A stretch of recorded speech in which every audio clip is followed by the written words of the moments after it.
Hey everybody, welcome back to Universal Man. Today I've got another episode of the Porn-Free FAQs for you. It's a series where I cover common questions I get around the process of quitting porn and rebooting your brain. And today I'm going to be looking at what the best way to track your streak is.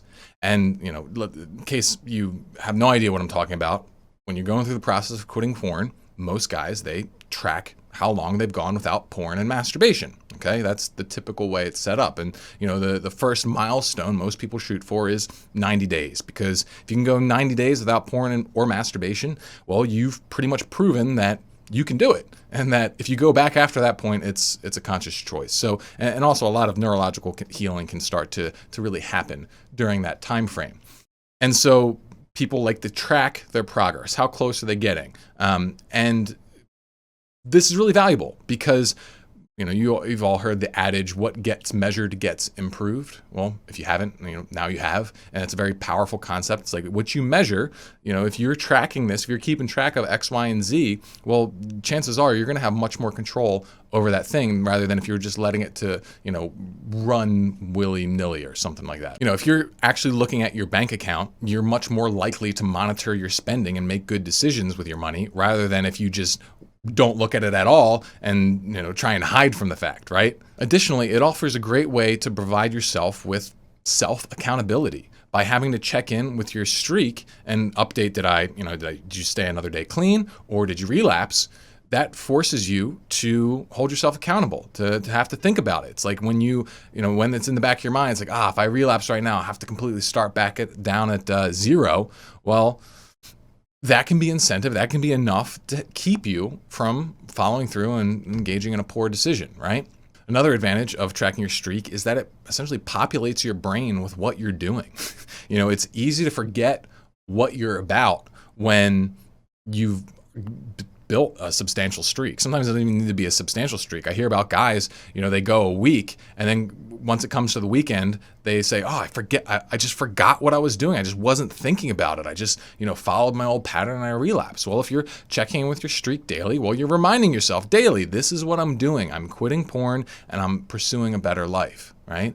And the final benefit I can think of off the top of my head is that doing this, it can be extremely motivating when you see that streak get longer and longer. It can really develop a sense of accomplishment for you. It can create this sense of accomplishment for you, and that's a valuable thing, because part of quitting porn is finding new ways to generate experiences of progress and worth rather than having to rely on this fantasy of becoming this, dude having sex with hot women.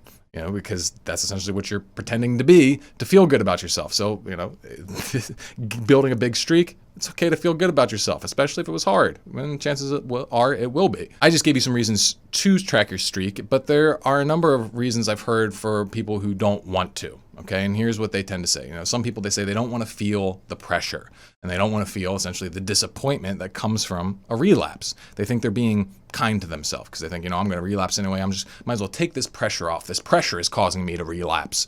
I just think that's just kind of weak thinking. You need to have pressure to not do this. I mean, if you didn't need pressure, well then, you're not addicted. Okay, and if you're not addicted, then by all means, why are you tracking your streak? Why are you engaging in this process, right? Get out of here.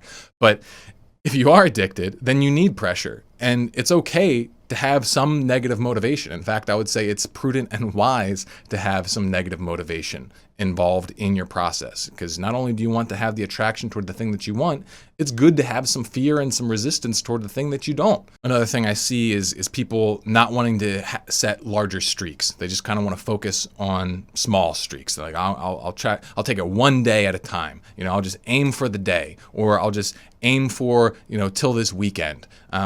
And I get this, that the one day at a time mentality is one that's, popular in addiction recovery. I don't ever see it work.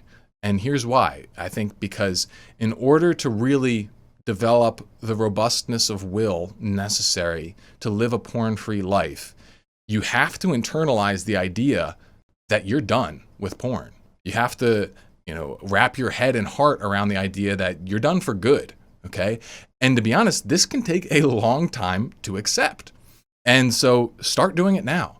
Start aiming for those higher streaks now, because that's forcing you to accept the reality that you're trying to live without that thing.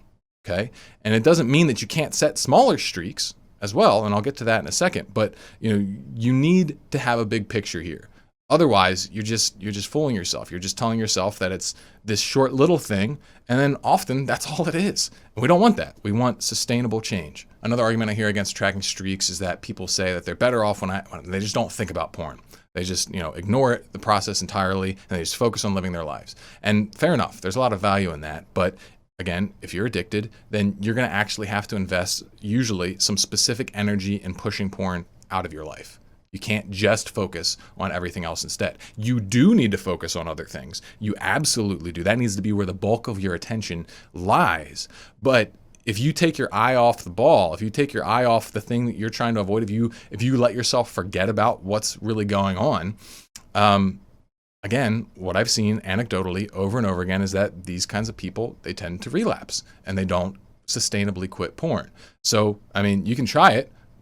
Doesn't work, then it's not working. Try something different. So finally, I'm going to round this video off with just some tips to help enhance your tracking progress. So I kind of mentioned this one already, so I'll start with it. It's the idea that you can track 2 streaks. You have one short-term goal, like you want to go for a week or a month.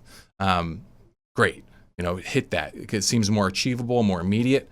Definitely great to have, but then have that longer term one. Maybe it's 90 days, okay? And then after you have, you hit 90 days, maybe, the next one's going to be 120 days, but then you also have a year in the back of your mind. I mean, once you start getting up past that point, I mean, it's, you're aiming for, you're kind of past the point of tracking your streak anyway, but that can be very helpful. Another tip would be track regularly, but don't be obsessive. Don't be like crazy, obsessing over your streak and attaching your worth to it or whatever. No, it's literally just supposed to be a measuring tool to remind you of what you're doing and keep you accountable. If you get too obsessed with it, then it actually can make the process harder. Don't be like that. Another tip would be to notice frequency as well as total duration of the streak. So, say you haven't been able to build really strong, long streaks. Maybe you're getting like a week or so at a time, but you're coming from a place where you would use porn every single day. And so it's important to notice the overall frequency. So you compare how many times per month you maybe used porn in the past versus how many times a month you're using it now. If you go from 50 times per month down to like 7, you may not have huge streaks, but that's a massive decrease in porn use and should be considered major progress, because it is. So, acknowledge that. Finally, if you have multiple sexual self-mastery goals, then make sure that they are prioritized and you know which one you're really tracking. Okay, so for most guys, goal number 1 should be removing binging. Okay, that's the worst thing. Okay, goal number 2, which is where most people start and they focus on, is just removing PMO. PMO, and the way you normally track that is you reset your streak if you sit down and watch porn, if you masturbate to porn, or if you just masturbate in general. If you want to see my reasons why I recommend complete abstinence, check out my hard mode video, and I think it's the second video of the sexual self-mastery series. It's a very important one. But anyway, don't try and be perfect everywhere in the beginning, okay? So I know a lot of guys, they'll be like, all right, I'm gonna quit porn, I'm gonna quit masturbation, I'm going to also quit sexual fantasy, I'm not gonna look at anyone, I'm not gonna touch my girlfriend, I'm not gonna, and they go on a million different things hard at once, and then once they slip in one, then they crumble and the whole thing falls apart, okay? So don't do that, all right? Recognize that there are priorities. The first step should be getting the actual porn and masturbation out of your life. Right? Next, then after you get that for 90 days plus or whatever, then think about maybe trying to work on the fantasy and that kind of stuff and taking it very seriously. One thing that I recommend a lot of people is to have 2 separate streaks that they track. Maybe one where they track porn and masturbation, but then another one where they track looking at Instagram models or something like that. Okay.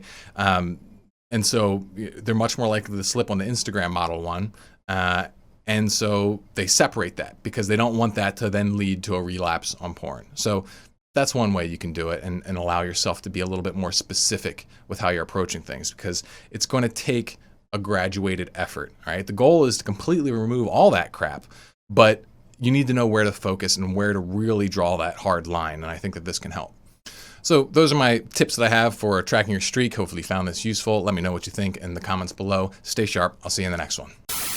If you're ready to kick your porn habit and start thriving in real life rather than living in a fantasy, then check out my free Reboot Regimen Guide by clicking the link in the description.